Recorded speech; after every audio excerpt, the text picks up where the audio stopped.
جرګه په پښتنو کې د قدر وړ هغه روایت دی چې پښتانه پرې د یو بل مړی بخي او هغه لوی لوی کیسونه چې د وخت عدالتونه یې هم نشي حل کولی، نو دغه کیسونه په جرګه کې په خشان حل شوي دي. هم دغه شان د اریچند، د اسماعیل او د زبیر شاه خاندانونو یوه لویه تریخه دښمني په خوږه رورۍ کې بدله شوه.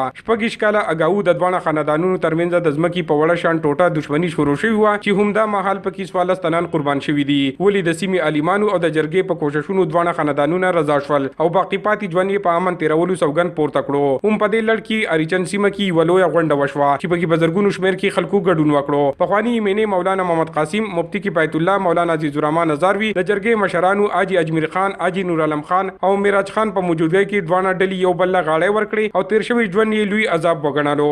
چې یو کلي کې امن نه، په یو کور کې امن نه، په یو ملک کې امن نه، یو بادشاهي سلطنت کې امن نه، دغه د څه حالات دي. د روغې خدا اهمیت دی چې نن تا وکتله 13 کاله وشو د هغوی کورونه لوټي دي، در په در دي، خاورې په سر دي، او نن چې کوم دی شعر و شکر شو راغونډ شو.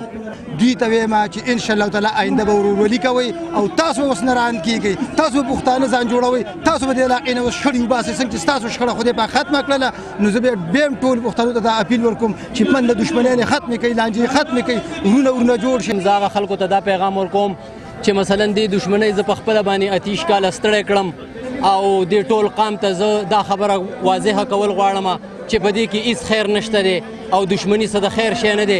که په دښمنۍ کې خیر وي نو ما او زبیر شاه به پکې بېمونتی وي. نه دي پکار دي، بس امن پکار دی، ټوپک کلچر ختمول پکار دي. زما د ټولو نرو د همزولو ته درخواست دی، مونږ له پکار دي چې خپلې لوی وړې شخړې د جرګې مخې ته کېدو چې د امن ماحول نه خرابېږي. عمران زریاب، خیبر نیوز، مالکان.